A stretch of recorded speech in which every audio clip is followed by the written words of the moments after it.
ইউনূসের ডাকাততন্ত্রের পররাষ্ট্র উপদেষ্টা তৌহিদ হোসেনের প্রকাশিত ইন্টারভিউর উপর আমি একটা ছোট ভিডিও করেছি। এর মধ্যে তৌহিদ হোসেন যমুনাতে যে ইন্টারভিউ দিয়েছেন পুরোটা প্রকাশিত হয়েছে।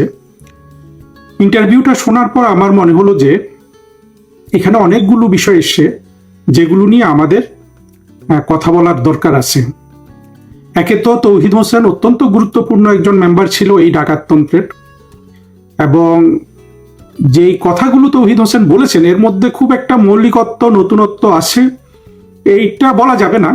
কিছু কিছু কথা আছে নতুন কিছু, বাট সব মিলে যেহেতু উনি একটা গুরুত্বপূর্ণ সদস্য ছিলেন তার কথাগুলোর পরিপ্রেক্ষিতে আমি এই ভিডিওটা করতে যাচ্ছি। সেখানে আপনারা এটাকে তৌহিদ হোসেন যেসব পয়েন্ট আউট করেছেন সেগুলোর জবাব হিসাবেও দেখতে পারেন কিংবা অ্যানালিসিস হিসাবেও দেখতে পারেন। তবে সবার আগে আমি আপনাদের আজকে অনুরোধ জানাবো যে আপনারা আমার এই চ্যানেলটা সাবস্ক্রাইব করুন। যারা শুনছেন যেসব বন্ধুরা, তারা তাদের আরো বন্ধুদের, পরিবারের সদস্যদের এবং তাদের সমমনা মানুষদের সাথে আপনারা এটা শেয়ার করবেন। আমরা চাই যে আমাদের এই কথাগুলো আপনাদের কাছে পৌঁছুক। এই চ্যানেলটাকে আপনারা অন্যান্য চ্যানেলের থেকে একটু স্বতন্ত্র দেখতে পাবেন এই জন্য যে এইটার উদ্দেশ্য কিন্তু আমাদের ডে টু ডে ওষুধ বিক্রয়ের মতো যেসব প্রতিনিয়ত ইউটিউব ভিডিও হয় সেটাটি কিন্তু না। কারণ হলো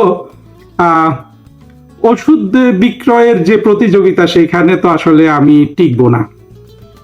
আর ওষুধ বিক্রয়টা তো আমরা জানি, এটার ভেতরটাও আমাদের একটু জানা দরকার।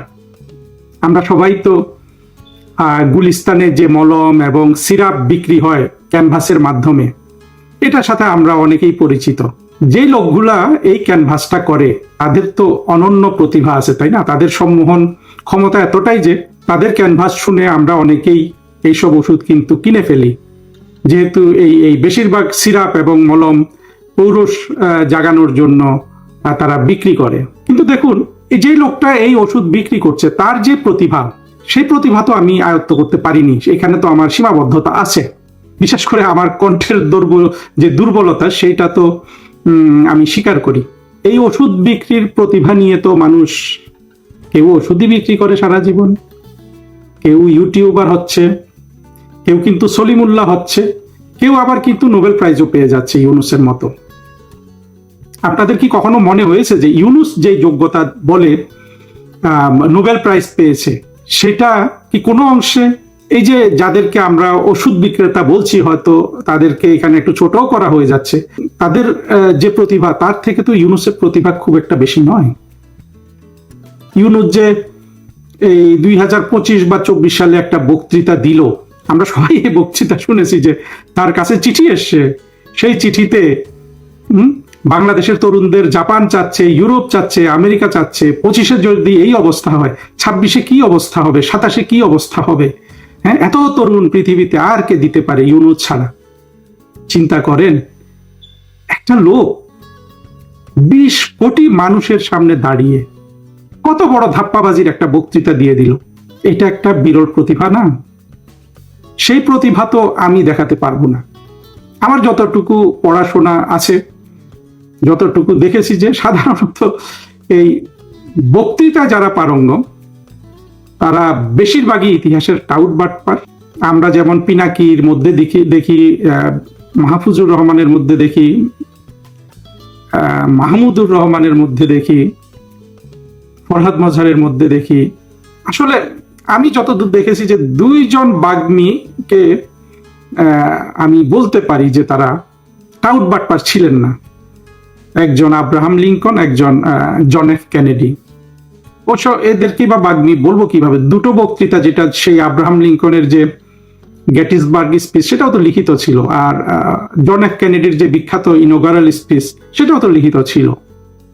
হিটলার, মুসোলিনি তারা বক্তৃতা পারঙ্গম ছিলেন, বক্তৃতা করে তারা লোক সমাগম করতে পারতেন। কিন্তু সেটা তো নেতিবাচক, তাই না? কোনো কিছু তো পৃথিবীর কোনো কিছু তাদেরকে সন্তুষ্ট করতে পারেনি। হিটলার যদি সারা পৃথিবী দখল করে ফেলতো তাহলে কি হিটলার সন্তুষ্ট হতো? আমার তো মনে হয় হতো না। তখন তার মনে হতো যে এবার মহাবিশ্ব দখল করি। তেমনি দেখবেন আপনি ফরহাদ মজহারকে, পৃথিবীর কোনো কিছু এই ব্যক্তিটাকে আপনার সন্তুষ্ট করতে পারবে না। যেমন সে 24-এর জঙ্গি উত্থান নিয়েও কিন্তু সন্তুষ্ট নয়। তা আমরা তো ফরহাদ মজার বা হিটলার, মুসোলিনি এদের মতো নেতিবাচক সমাজ গঠনের জন্য বা নেতিবাচকতা তৈরির জন্য আমরা কিন্তু এখানে লেকচার দিচ্ছি না। আমরা বঙ্গবন্ধুর মতো ইতিবাচক সমাজ তৈরির জন্য, স্বপ্ন সৃষ্টির জন্য আমরা এখানে লেকচার দিচ্ছি। কাজেই আমার এই লেকচারগুলোকে আপনারা কন্টেন্ট দিয়ে বিচার করবেন, একটু ধৈর্য নিয়ে শুনবেন। কেউ 10 মিনিট শুনলেন, কেউ 5 মিনিট শুনলেন। আমার চেষ্টা আছে, আমার টিম যেটা, একটা টিম আমার হয়েছে 2 জন সদস্য এখানে, তারা ভিডিওগুলো এডিট করে, ওরা এই চ্যানেলটাকে আপনাদের কাছে পৌঁছানোর চেষ্টা করছে। আমি যখন ইউনূসের ডাকে সাড়া দিয়ে ঢাকা না গিয়ে অটোয়াতে চলে আসি, তখন আমার মনে হয়েছিল যে আমি বোধহয় শেখ হাসিনাকে অনেক ভালোবাসি, এই জন্য বোধহয় আমি এই কাজটা করলাম। কিন্তু আমার এই যে 2 জন ছোট ভাই যারা সম্পূর্ণ আপনার বেগার খেটে এই ভিডিওগুলা এডিট করছে, আমি দেখলাম ওরা শেখ হাসিনাকে যে পরিমাণ ভালোবাসে, আমি তো সেই পরিমাণ ভালোবাসতে পারিনি।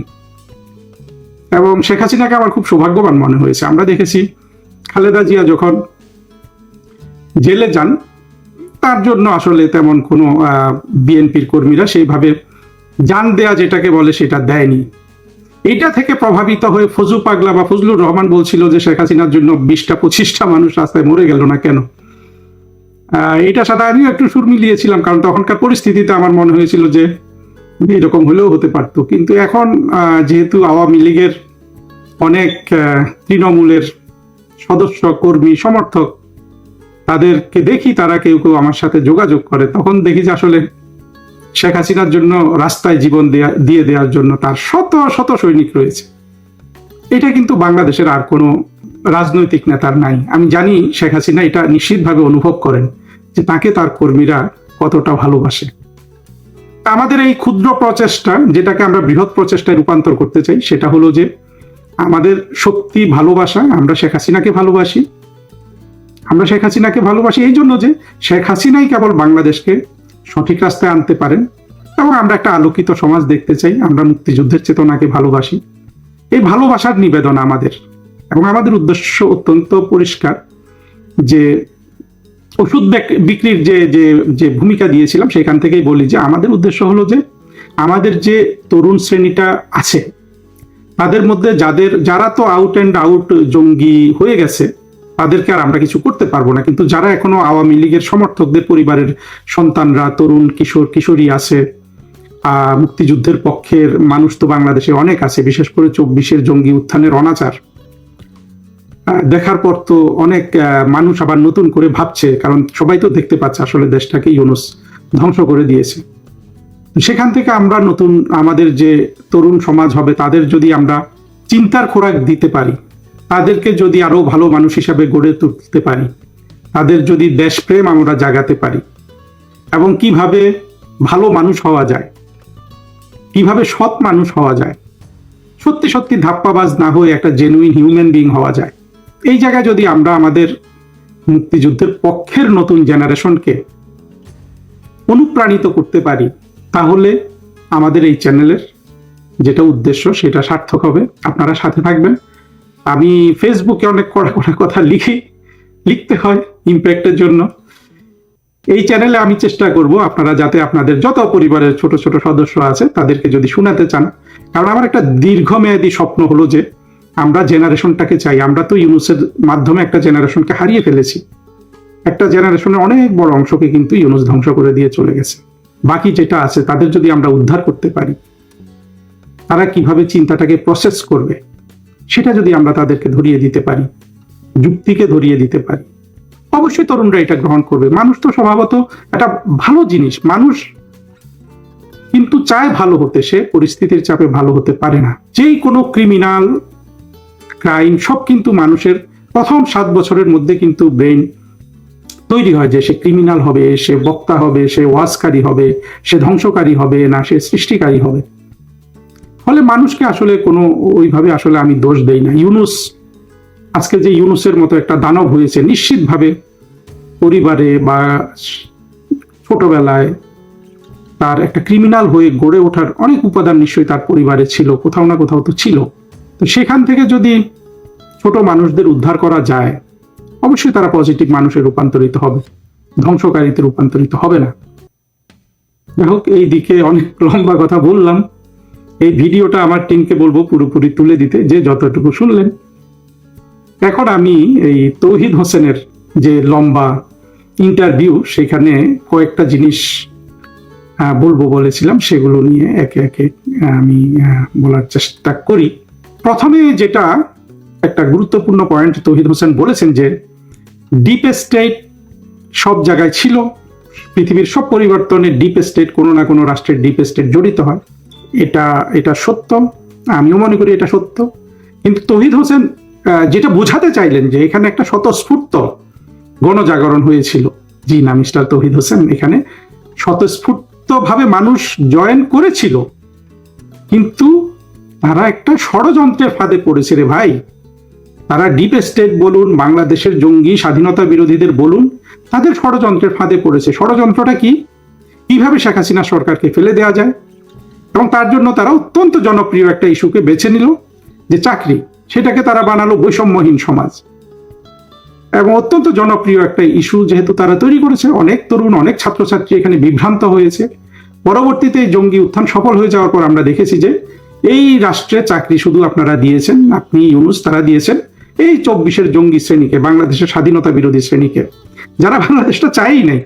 আমার অবাক লাগে, দেখেন, যারা বাংলাদেশকে চায় নাই তারাই এই বাংলাদেশে চাকরি করবে। এই নিয়ম তো শেখ হাসিনাও মেনে গেছেন। শেখ হাসিনাকে তো আমরা এর জন্য ক্রেডিট দেই না। এটা কত বড় আবদার না? 24-এ জঙ্গি উত্থান করে চাকরি দিলেন আপনারা শুধু জঙ্গিদের। তাহলে সাধারণ ছেলে মেয়েরা যারা চাকরির আশায় স্বতঃস্ফূর্ততা, আপনার ভাষায় যেটা, সেটাতে অংশগ্রহণ করেছিল, তাদেরকে আপনারা ধোঁকা দেননি। কোনো স্বতঃস্ফূর্ত ঘটনায় কি কাউকে ধোঁকা দেওয়ার জন্য করা হয়? করা হয় না। তা আপনারা তো ধোঁকা দেওয়ার জন্য তৈরি হয়ে এটা করেছেন, এবং এটা প্রমাণিত হয়ে যাওয়ার পরেও আপনি এখনো কিন্তু সেই জঙ্গিদেরকে আপনার কথার মাধ্যমে, প্যাচের মাধ্যমে আপনি আড়াল করছেন। মিস্টার তৌহিদ, আপনাকে আমি, যেহেতু আমরা একটুখানি হলেও পূর্ব পরিচিত, আপনার সম্পর্কে খুব বেশি, আর আপনি ভালো মানুষ, আমি তো এটা বারবার বলছি, কিন্তু আপনার কি একটুও লজ্জা হয় নাই এই আত্মঘাতী জঙ্গিগুলার সাথে একই টেবিলে বসতে? সেও উপদেষ্টা, আপনিও উপদেষ্টা, আসিফও উপদেষ্টা, যে হাজার হাজার কোটি টাকা বানিয়েছে। আপনি অত টাকা বানাননি, কারণ আপনি টাকা বানানোর মানুষ না, সেটা আমি স্বীকার করছি। তা আপনার কি একটুও লজ্জা হয় নাই এই ছেলেগুলোর সাথে একই টেবিলে বসতে, আপনার ক্যাবিনেটের নামে? যাই হোক, আপনার যে কথা, এখানে স্বতঃস্ফূর্ততা ছিল, এটা হলো মানুষের সাথে প্রতারণার মধ্যে স্বতঃস্ফূর্তভাবে মানুষ ধোঁকা খেলে তো বাংলাদেশের মানুষ ভাই জয়েন করে সব জায়গায়।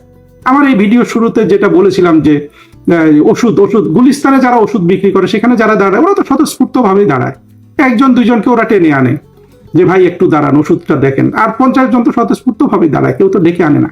আপনারা কবে এটা স্বীকার করবেন? তৌহিদ সাহেবের এই লেকচারটাকে অনেকে স্বীকারোক্তিমূলক দেখছে। আমি সেভাবে দেখি বা দেখি না, এটা আমার কাছে গুরুত্বপূর্ণ মনে হয় না। কারণ হলো কি জানেন? কারণ হলো মূল ষড়যন্ত্রকারী যারা, মূল ষড়যন্ত্রকারী বলতে আমি বুঝাচ্ছি যাদেরকে ব্যবহৃত হয়েছে স্বইচ্ছায় বা অনিচ্ছায়, সেই আসিফ, মাহফুজ, এরা বারবার স্বীকার করছে যে ভায়োলেন্স আমরা করেছি, মানে খুন আমরা করেছি। তারপরেও আপনারা তৌহিদ হোসেন নামক আপনারা জ্ঞানী গুণী কবি, নুরুল কবির ইত্যাদি জাতীয় সমাজের জ্ঞানী শ্রেণী এখনো এটাকে আপনারা স্বতঃস্ফূর্তভাবে দেখেন। মূল ক্রিমিনালরা ক্রাইমটা স্বীকার করে নেওয়ার পরেও যে শ্রেণীটা এখনো মনে করে যে এটা একটা স্বতঃস্ফূর্ত ব্যাপার ছিল, হ্যাঁ স্বতঃস্ফূর্ত তো ছিল, কিন্তু স্বতঃস্ফূর্ততার তো একটা প্রকৃত চিত্র আছে। সেই চিত্র তো ধোঁকাবাজির চিত্র, সেই ধোঁকাবাজি এসেছে ষড়যন্ত্র থেকে। সেটা কবে আপনারা স্বীকার করবেন তৌহিদ সাহেব? আদালতে দাঁড়িয়ে, জেরার মুখে, নাকি আগে ভাগে স্বীকার করবেন? যা হোক, আপনার আরো কিছু কথা আমি পয়েন্ট আউট করছি। আপনি এখানে একটা ভালো কথা বলেছেন যে এই যে বাণিজ্য চুক্তির নামে যে গোলামী চুক্তিটা ইউনূস করলো, সেখানে আপনি বা আপনার মন্ত্রণালয়ের কারো কোনো ইনভলভমেন্ট ছিল না। এখানে অবশ্য অনেক কথা বলা যায়, বাংলাদেশের ফরেন মিনিস্ট্রিকে কেউ কিন্তু ইনভলভ করতে চায় না, মানে বিপদে না পড়লে আর কি। আর ইউনূসের এই ব্যাপারে তো এটা আরেকটা গল্প আর কি। এমনি তো কিন্তু ফরেন মিনিস্ট্রিকে কেউ কোনো জায়গায় ইনভলভ করতে চায় না, শুধু বিপদে পড়লে কেউ এখানে দৌড়ে আসে। আদারওয়াইজ তারা মনে করে যে ফরেন মিনিস্ট্রি বাংলাদেশে কোনো দরকার নেই। আমরা ভবিষ্যতে এই জিনিসটা সেটেল করবো যে ফরেন মিনিস্ট্রিকে আমরা অত্যন্ত গুরুত্বপূর্ণ একটা মন্ত্রণালয় হিসাবে গড়ে তুলবো। কারণ হলো যে আসলেই বাংলাদেশের মতো দেশে তো ফরেন মিনিস্ট্রির চেয়ে গুরুত্বপূর্ণ মন্ত্রণালয় থাকতে পারে না। সেখানে স্বরাষ্ট্র মন্ত্রণালয়, ফাইন্যান্স মিনিস্ট্রি, ফরেন মিনিস্ট্রি, প্রতিরক্ষা তো আমাদের দেশের সরকার প্রধানরা নিজেরাই দায়িত্বে থাকেন। সুতরাং এই 3-4টা মিনিস্ট্রি তো অত্যন্ত গুরুত্বপূর্ণ, কিন্তু এখানে দেখা যায় যে ফরেন মিনিস্ট্রিকে কেউ কোনো পাত্তা দিতে চায় না, শুধু বিপদে পড়লে দৌড়াও। এবার আর্মিও দৌড়ায় ফরেন মিনিস্ট্রির দিকে, বিপদে পড়লে যে কেউ দৌড়ায়। আর ওই যে লিখতে হলে আপনার ওই কথাটা আমরা গুরুত্বপূর্ণ মনে করি যে তাদের বাধ্যবাধকতা ছিল। আপনি বলেছেন যে হয়তো কোনো বাধ্যবাধকতা ছিল, আসলে বাধ্যবাধকতাটা কি এটা তো পরিষ্কার। ইউনূস এসেই আপনার মার্কিনীদের আপনার ঢাল তলোয়ার হয়ে তাদের স্বার্থ রক্ষার জন্য, কারণ তাদের স্বার্থ ইউনূসের স্বার্থ এক। ইউনূসের সারা জীবনের আপনার যা অর্জন সেটা পশ্চিমাদের মাধ্যমে হয়েছে, সেটা মার্কিন যুক্তরাষ্ট্রের মাধ্যমে হয়েছে। ইউনূস যেভাবে অর্থ লোপাট করতে চেয়েছে সেটা মার্কিনী প্রোটেকশন ছাড়া হবে না। মার্কিনী প্রোটেকশনের পূর্ব শর্ত হলো এই বাণিজ্য চুক্তিটা করা। কিন্তু ভাই সহজ হিসাব মিস্টার তৌহিদ, কিন্তু খুবই সহজ হিসাব। হ্যাঁ, আপনার কথা আমরা একটু কথাটা আপনি বলেছেন সেটা অবশ্যই যুক্তি হিসাবে, অর্থাৎ আমি ব্যাখ্যাটা শুধু দিলাম যে তাদের বাধ্যবাধকতা তো ছিল। এই প্রসঙ্গে আরো একটা কথা বলে রাখি, আপনি আপনার ইন্টারভিউ শেষের দিকে বলেছেন যে বাংলাদেশের কূটনীতির সবচেয়ে বড় চ্যালেঞ্জ, এটা তারেক রহমান সাহেবের জন্য আপনি বলেছেন যে মার্কিন যুক্তরাষ্ট্র, চীন এবং ভারত এদের সাথে একটা ব্যালেন্সড সম্পর্ক রক্ষা করা, অর্থাৎ কারো মানে এদের থেকে সমান দূরত্ব বজায় রেখে সম্পর্ক রক্ষা করা, এটা তারেক রহমান সাহেবের জন্য চ্যালেঞ্জ। এই চ্যালেঞ্জ কি তারেক রহমান গ্রহণ করতে এসেছেন? উনি তো আগেই সব পরিস্থিতি তো বলতেছে যে এই যে বাণিজ্য চুক্তিটা হলো এইটা তো জামাত, বিএনপি সবাই এটা মেনে নিয়েছে, মেনে নিয়েই তো তারা ক্ষমতায় এসছে। এবং সেভাবে দেখেন না কত দ্রুত তারেক রহমান সাহেব 14টা বোয়িং কেনার জন্য অস্থির হয়ে গেছেন, কিনে ফেলেছেন। আপনি এটা দেখেন নাই? তারপরে আপনি চ্যালেঞ্জের কথা বললে হবে? তারেক রহমান সাহেবের কি সেই সুযোগ আছে যে ব্যালেন্সড ইন্টারন্যাশনাল রিলেশনস বা আমাদের আন্তর্জাতিক সম্পর্ক প্রধানমন্ত্রী শেখ হাসিনা রক্ষা করার চেষ্টা করেছেন শেষ দিন পর্যন্ত বাংলাদেশের স্বার্থ রক্ষা করে, সেটা কি তারেক রহমান পারবেন? আর এই অবস্থায় আপনাকে সাধুবাদ জানাই, আপনি সৌভাগ্যক্রমে এই গোলামীর চুক্তির হাত থেকে বেঁচে গেলেন। দেখুন মিস্টার তৌহিদ, এই গোলামীর চুক্তিটা এটা আসলে বাংলাদেশের মানুষের উপর আমি একটা আল্লাহর গজব হিসাবে দেখি। কি কেন দেখি জানেন? বাংলাদেশের এই স্বাধীনতা বিরোধী শক্তি, যাদের বলবো যে মানসিকভাবে যাদের সাথে আপনি কিছুটা যাদের মানসিকতা মিস্টার তৌহিদ হোসেন আপনি শেয়ার করেন, আপনার সাথে যা আপনার সহানুভূতি তাদের প্রতি, এই এই এই স্বাধীনতা বিরোধী শক্তিরা 50টা বছর দেশ বিক্রির অভিযোগ নিয়ে এসেছিল শেখ হাসিনার বিরুদ্ধে, আওয়ামী লীগের বিরুদ্ধে, যারা বাংলাদেশ সৃষ্টি করেছে তাদের বিরুদ্ধে বাংলাদেশ বিক্রির অভিযোগ। বিক্রিটা কার কাছে? ভারতের কাছে। কিন্তু এই ঘটনাটা কখনো বাংলাদেশে ঘটে নাই। সত্যি সত্যি ঘটনাটা ঘটিয়েছে যেই দেশ বিরোধী শক্তি এই দেশ বিক্রির অভিযোগ করে করে মানুষের মগজ ধোলাই করে ক্ষমতায় এসে তারা সত্যি সত্যি দেশটা বিক্রি করে দিল। আর বাংলাদেশের মানুষ যে এতটা অবুঝ হয়েছে এই ব্যাপারে যে শেখ হাসিনার বিরুদ্ধে এই যে প্রপাগান্ডাটা তারা বিশ্বাস করেছে, আমি দৃঢ়ভাবে বিশ্বাস করি এই যে একটা আপনার মিথ্যা অপবাদকে বিশ্বাস করা, এইটার একটা প্রাকৃতিক শাস্তি হিসাবে এই চুক্তিটা গজব হিসাবে বাংলাদেশের উপর নাজিল হয়েছে ইউনূসের মাধ্যমে। তাহলে এই চুক্তি তারেক রহমান যদি মেনে নিয়ে থাকেন, মেনে নিয়েছেন সুস্পষ্ট, তাহলে তিনি কিভাবে আপনি যে চ্যালেঞ্জের কথা বললেন বাংলাদেশের মানে এই নতুন সরকারের কাছে, সেই চ্যালেঞ্জ মোকাবেলার তো পূর্ব শর্তই আগে লঙ্ঘিত হয়ে গেছে। আপনি নিজেও বুঝতেছেন তারেক রহমানের সরকার মহাবিপদে আছে। আপনারা যেই পরিমাণ অনাচার বাংলাদেশের উপর করেছেন, আমি একটু পরে আবার বলবো, সেগুলো আপনারা বোঝেন দেখে আপনাদের মনে এখন ভয় আছে, ভবিষ্যৎ নিয়ে চিন্তা আছে। আমি ব্যক্তিগতভাবে তৌহিদ হোসেন আপনাকে বাঁচাতে পারলে আমি অবশ্যই বাঁচাবো। আপনি আমার সুপেরিয়র ছিলেন, আপনাকে আমি ভালোবাসি।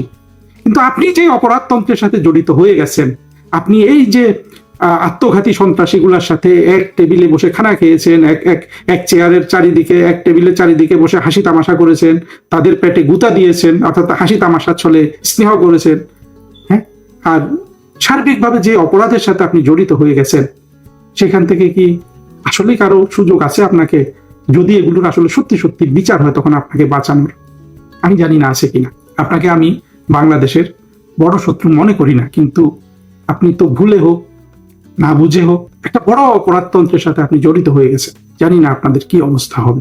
তারপরে আপনি যে জিনিসটা বলেছেন সেটা হলো যে আপনাদের ব্যর্থতা, এটা কিন্তু আসিফ নজরুলও বলছে। আসিফ নজরুলের মতো টাউট বাটপার আপনার কলিগ, আপনি তো তাকে সিনিয়র কলিগ হিসাবে সম্মান করেছেন, আমরা বিভিন্ন সময় দেখেছি, তার কাছে মাফটাও চেয়েছেন। ওই যে যখন সুইজারল্যান্ডে যখন আসিফকে ধরেছিল, সেটার জন্য আপনি মাপ চেয়েছেন, দুঃখ প্রকাশ করেছেন, এগুলো আপনার ইন্টারভিউ থেকে আমরা শুনেছি। হ্যাঁ, সেটা আপনি আপনার কলিগদের বাঁচানোর জন্য করেছেন, দূতাবাসের রাষ্ট্রদূতকে বাঁচানোর জন্য, এটা ভালো মানুষই। কিন্তু এই যে মবকে আপনি মবকে আপনি ঠেকাবেন কিভাবে মিস্টার তৌহিদ? মবটা তো ইউনুসের সৃষ্টি, ইউনুস তো মব দ্বারা শাসন করেছে। আপনার বস মব কন্ট্রোল করে, মব লেলিয়ে দেয়। আপনি বলছেন যে মব আপনি আপনার সরকার ঠেকাতে না পারে, এটা একটা ব্যর্থতা। হ্যাঁ, ব্যর্থতা স্বীকার করছেন, বাট এটা তো কোনো যারা মব দিয়ে শাসন করেছে, হ্যাঁ, অরাজকতা দিয়ে শাসন করেছে, সেটাকে ঠেকাতে না পারা বলে আপনারা কি বুঝাতে চান তৌহিদ হোসেন? এটা আসিফের মতো বদমাশও বলেছে আপনাদের। হ্যাঁ, আপনি বলেছেন যে যখন দিনে দুপুরে আপনি নাম নেননি, সেটা হলো যে 32 নম্বরে বঙ্গবন্ধুর বাড়ি ছিল, এখন যেটাকে মিউজিয়াম করা হয়েছিল, বাংলাদেশের একটা অত্যন্ত অমূল্য সম্পদ আপনারা ধ্বংস করেছে। শুধু এই অপরাধটার কারণে, 32 নম্বরের বাড়িটা ধ্বংসের কারণে ইউনূস সরকারের যত সদস্য আছে প্রত্যেকের ফাঁসি হওয়ার উপযুক্ত আপনার কি বলবো যে দায়িত্ব অবহেলা ঘটে গেছে। আপনি এটা বোঝেন না? আপনি বলেন আপনি 33 বছর সরকারি চাকরি করেছেন, নিশ্চয়ই বোঝেন। আপনি বোঝেন, আমি জানি আপনার আপনি যে ক্যাবিনেটের সদস্য ছিলেন তাদের কেউ তো বোঝে এটা। হ্যাঁ, আপনারা এটা থেকে বেঁচে যেতে পারতেন যদি আপনারা যেটাকে বলছেন যে যেটাকে প্রোটেক্ট করছেন, যে একটা স্বতঃস্ফূর্ত আন্দোলন হয়ে গেছে, সেটা যদি সফল হতো। সেই সাফল্যের পূর্ব শর্ত ছিল সব আওয়ামী লীগকে মেরে ফেলা। আমরা বাংলাদেশের আজকে কত 8 কোটি মানুষ যদি আওয়ামী লীগের সমর্থক হই দেশে বিদেশে, আপনি কতজনকে মারতে পারতেন এই মব দিয়ে? সেটা তো সম্ভব ছিল না প্র্যাকটিক্যালি। এই মারতে না পারাতে তো এটা ব্যর্থ হয়ে গেছে। এখন ঠিকই আপনাদের কাছে এই অপরাধগুলোর জবাব চাওয়া হবে। আপনি বলছেন আপনার বয়স 72 বছর, আমি জানি না আপনার কত বছর বয়সে আপনার কাছে এই জবাব চাওয়া হবে, কিন্তু জবাব যে চাওয়া হবে এটা আপনিও যেমন বোঝেন আমরাও তেমন কিন্তু বুঝি। আর আপনি আরেকটা কথা বলেছেন, ভিসার বিষয়ে আপনি উত্তর দিতে বলেছেন যে এটা ভারতের, আপনি যা বলেছেন সবই সত্য, কিন্তু একটা জিনিস আপনি বলেন নাই। যারা ইন্টারভিউটা দেখেননি তাদের জন্য বলি যে উনি বলেছেন যে ভিসার ক্ষেত্রে ইন্ডিয়ার সাথে একটা হিসাব, অন্যান্য দেশগুলোতে ভিসা বন্ধ হওয়ার সেটার সাথে অন্য একটা হিসাব, সেটার সাথে এই বাংলাদেশের সরকার বা সরকার পরিবর্তন এর কোনো সম্পর্ক নাই। আপনি বিশেষত যারা ওই যে আমাদের যেসব শ্রমিক বিদেশে যায়, মালয়েশিয়া যায়, ইউএইতে যায়, তাদের কথা বলেছেন। এই দুটোর সাথে আমি একমত, সেই জায়গায় আমি যাচ্ছি না। কিন্তু আরেকটা জিনিস কিন্তু আপনি আনেন নাই, সেটা হয়তো আপনি খেয়ালও করেন নাই, কারণ একটা ইন্টারভিউতে তো আর সব বলা যায় না। সেটা হলো যে এই বাংলাদেশের জঙ্গি উত্থানের পর থেকে আপনি জানেন ভালোভাবে, আপনি 33 বছর চাকরি করেছেন, আমিও 25 বছর চাকরি করেছি, আমরা এটা ভালোভাবে জানি, যারা ফরেন সার্ভিস করে, যারা বিভিন্ন কূটনৈতিক মিশনে, বা এটা যে কোনো মানুষও জানতে পারে, এটা একেবারে ফরেন সার্ভিস করলে জানতে হবে এমন কোনো কথা না। সেটা হলো বাংলাদেশে যে একটা জঙ্গি উত্থান হয়েছে, এটা সারা পৃথিবী কিন্তু জেনে গেছে। এই জঙ্গি উত্থান একেবারে সন্ত্রাসবাদের উত্থান, যেটা ইউনূস ডাইরেক্ট পৃষ্ঠপোষকতা করেছে। এর কারণে সারা পৃথিবীতে আমাদের যেসব তরুণ ছেলে মেয়েরা পড়াশোনা করতে, পিএইচডি করতে, একটা উজ্জ্বল ভবিষ্যৎ করতে বিদেশে যেত, সেই ভিসাগুলা কিন্তু আপনাদের এই জঙ্গি উত্থানের কারণে আপনার বন্ধ হয়ে গেছে। এটাকেও ফরমালি ঘোষণা দিয়ে বন্ধ করেছে আমি বলবো না, তারপরেও টুকিটাকি সংবাদ আমরা দেখেছি। এটার কিন্তু আপনার সম্ভাবনা অনেক কমে গেছে। আগে যেভাবে পেতো এখন আর সেভাবে পাবে না। তারা দেখেছে কি পরিমাণ জঙ্গি বাংলাদেশে আছে, পোটেনশিয়াল জঙ্গি এত পরিমাণ আছে যে সারা পৃথিবী এরা ধ্বংস করে ফেলতে পারে। একমাত্র শেখ হাসিনার মতো একটা বলিষ্ঠ নেতা এদেরকে চুঙ্গায় ভরে রেখেছিল, ইউনূস এসে ছেড়ে দিয়েছে এবং সারা পৃথিবীকে তারা দেখিয়ে দিয়েছে। এই জঙ্গিবাদের উত্থানে কিন্তু বাংলাদেশে যে মেধাবী ছেলে মেয়েরা বিদেশে গিয়ে, আমি বলছি না যে 100% ভিসা বন্ধ হয়ে গেছে তা না, কিন্তু একটা বড় অংশের আর এই ভিসাগুলো পাবে না যতদিন না আমরা মুক্তিযুদ্ধের পক্ষের সরকার গঠন করতে পারি, যতদিন আমরা আবার পৃথিবীতে এই বার্তা দিতে পারি যে না, আমরা এই জঙ্গিদের দায়িত্ব নিলাম, এদেরকে আমরা সংশোধন করব, যাদেরকে সংশোধন করা যায় না আমরা তাদেরকে জেলে ভরবো, যেটা আবার আপনার সরকার বা ইউনূস কিন্তু জেল থেকে ছেড়ে দিয়েছিল। শত শত জঙ্গি আপনারা ছেড়ে দিয়েছেন। তারপরে আপনারা বলেন যে আপনারা মব কন্ট্রোল না করতে পারা ব্যর্থতা। এটা তো কথা দ্বারা আমি তো কোনো অর্থই বুঝলাম না। মব দিয়ে যারা শাসন করলো, হ্যাঁ আমি জানি আপনি মানসিকভাবে এই মবকে সমর্থন করেন নাই, সেটা ঠিক আছে, কিন্তু এটা বলার তো কোনো অর্থ হয় না। আপনার সরকারটা তো মব দিয়েই চালানোর পরিপূর্ণ পাক্কা ব্যবস্থা। আপনি এই যে ডাস্টবিন শফিকের কথা শুনেন নাই, যে মব একটা প্রেশার গ্রুপ, আত্মঘাতী সন্ত্রাসীদের সাথে বসে আপনি মন্ত্রিত্ব করেছেন। আপনার মন্ত্রী কলিগরা এক একটা 2-3টা কমপক্ষে আত্মঘাতী সন্ত্রাসী, সেই নাহিদ, তারপরে আপনার সজীব ভুঁইয়া, মাহফুজ আলম। তো এসব কথা বললে বুঝি যে আসলে আপনারা এমন একটা সিচুয়েশনের সাথে ইনভলভ হয়ে গেছেন, এমন একটা অরাজকতার আপনারা সদস্য হয়েছেন, যেটা আসলে মানে আপনি একজন ভালো, আমি বলবো যে ঠান্ডা মাথায় কথা বলার চেষ্টা করেন, কিন্তু আসলে তো কোনো ভাষা দিয়েই আপনি এগুলো প্রকাশ করতে পারবেন না। প্রকাশ করা মানে নিজেকে অপমানিত করা, নিজের দায়টাকে আরেকটু বেশি স্বীকার করে নেওয়া, তাই না? যাই হোক, এখন সবচেয়ে গুরুত্বপূর্ণ বিষয়টা নিয়ে আমি আলোচনা করব। তৌহিদ সাহেব, এই জায়গাটা আমার অবজারভেশনটা খুবই সিরিয়াস। যারা এই ভিডিওটা শুনছেন তারা এই অন্তত এখন যে কথাগুলো বলবো এটা একটু গুরুত্বপূর্ণ হিসাবে বিবেচনা করবেন। তৌহিদ হোসেন অনেক কথা বলেছেন, সেখানে উনি একটা কথা যেটা বলেছেন, যেটা আমি প্রবলভাবে আপত্তি জানাচ্ছি, বাংলাদেশের মুক্তিযুদ্ধের পক্ষ থেকে আমি এই আপত্তিটা জানাচ্ছি, এবং আমি এই অসুখটা আমি বহু জায়গায় দেখেছি, সেজন্য আমি এটার উত্তর দিতে যাচ্ছি। কেন? আপনি বলেছেন যে আপনি যখন 2009 সালে আপনি পররাষ্ট্র সচিব, আপনি আপনার কি কি দায়িত্ব পালন করেছেন সবগুলো বলেছেন, খুব সুন্দর কথা। একটা জায়গায় আপনি বলেছেন যে পররাষ্ট্র সচিব নিয়োগের ক্ষেত্রে বা রাষ্ট্রদূত নিয়োগের ক্ষেত্রে ডিসিশন কারা নিত? আপনি 3টা নাম বলেছেন। 3টা নাম আমি যদি বুঝে থাকি, আপনি একজনের কথা বলেছেন পররাষ্ট্র উপদেষ্টা, যেটা তখন ছিলেন গওহর রিজভী সাহেব, প্রধানমন্ত্রীর পররাষ্ট্র বিষয়ক উপদেষ্টা। আর আপনি 2টা বলেছেন কি, আপনি শুনেছেন যে বাংলাদেশে ভারতের যে হাই কমিশনার ছিল, তখন হাই কমিশনার ছিলেন পিনাক রঞ্জন চক্রবর্তী, এবং আপনি বলেছেন ইন্ডিয়ান ফরেন সেক্রেটারি, যাকে তখন তারা ন্যাশনাল সিকিউরিটি অ্যাডভাইজার বানিয়েছিল, অর্থাৎ এখন অজিত দোভাল সাহেব যেই পদে আছে সেই পদে নিয়োগ দিয়েছিল শিবশঙ্কর মেনন। অর্থাৎ বাংলাদেশের পররাষ্ট্র মন্ত্রণালয়ে কারা নিয়োগ পাবে, পররাষ্ট্র সচিব হিসাবে কারা নিয়োগ পাবে, রাষ্ট্রদূত হিসাবে কারা নিয়োগ পাবে, এই 3জন বসে ঠিক করতে বলে। আপনি অবশ্য বলেন নাই যে আপনি বলেন নাই যে আপনি সাক্ষ্যটা এইভাবে দিয়েছেন যে আপনি শুনেছেন। অর্থাৎ বাংলাদেশের ফরেন মিনিস্ট্রির ডিসিশন নিচ্ছে, নিয়োগ বদলির ডিসিশন নিচ্ছে গওহর রিজভী সাহেব, পিনাক রঞ্জনবর্তী এবং শিবশঙ্কর মেনন, 3জন, যার 3জনের মধ্যে 2জন আবার ভারতীয়। প্রবল আপত্তিকর কথা, সম্পূর্ণরূপে একটা মিথ্যা কথা আপনি বলে গেলেন। আপনি শুনেছেন আমি এই কথাটা এত জোর দিচ্ছি কেন জানেন তৌহিদ সাহেব? বাংলাদেশের না একটা অংশের এটা কিন্তু মানসিক রোগ হয়ে গেছে, এই যে শুনলেও তারা বিশ্বাস করে। আমরা কি 24-এর জঙ্গি উত্থানের আগে যে সব গুজব শুনেছি, এখানে কনক সারোয়ারা কিন্তু বলতো যে প্রধানমন্ত্রীর কার্যালয়ে বসে আছে রয়ের এজেন্ট, সিকিউরিটি ফোর্স। এরা প্রচুর এই কথাগুলো বলেছে, বাংলাদেশের মানুষ বিশ্বাস করেছে। এখনই একজনকে যারা গুলি করছে তারা হিন্দি ভাষায় কথা বলছে, এগুলো বাংলাদেশের মানুষ বিশ্বাস করেছে। ঠিক যেমন আপনি বিশ্বাস করেছেন শেখ হাসিনা সরকারের ডিসিশন নিচ্ছেন গওহর রিজভী। গওহর রিজভী সাহেবের তো সে এক ধরনের আপনার বৈধতা আছে সেই ডিসিশন মেকিং অংশগ্রহণ করার জন্য, কিন্তু পিনাক রঞ্জন চক্রবর্তী আর শিবশঙ্কর মেননের আপনি নামটা নেন নাই, 2জনের নাম নিয়েছেন, বাট আপনি ইনডাইরেক্টলি বলেছেন, সেখানে ইনভলভমেন্টের কথা বলেছেন। আমি আসলে এই যে 1-1.5 ঘন্টা আজকে লেকচার দিচ্ছি, আমার টিমকে বলছি যে এই ভিডিওটা যেভাবে হয়েছে ছেড়ে দাও, যার দেখার দেখবে। আমার কিন্তু এই পয়েন্টটা আলোচনা করার জন্য কিন্তু আমি এত বড় লেকচারটা দিচ্ছি আজকে। এই জিনিসটা বাংলাদেশের মানুষ এত দেদারসে বিশ্বাস করে, এবং এই মানসিক রোগটা আমাদের সারাতেই হবে। এই যে আসিফ নজরুল যে বলেছিল যে 26 লাখ বাংলাদেশে চাকরি করে, সেও কিন্তু পেপারের রেফারেন্স দিয়েছিল। এটা কিন্তু আসলে আমি বিশ্বাস করি যে আসিফ নজরুল এটা বিশ্বাসই করতো, কারণ এটা ওদের মানসিক ব্যাধি হয়ে গেছে। এই বিশ্বাসটা অলিক হলেও এই জিনিসটা বিশ্বাস করা তার একটা মানসিক ব্যাধি। এই ব্যাধিটাকে সে লালন করে।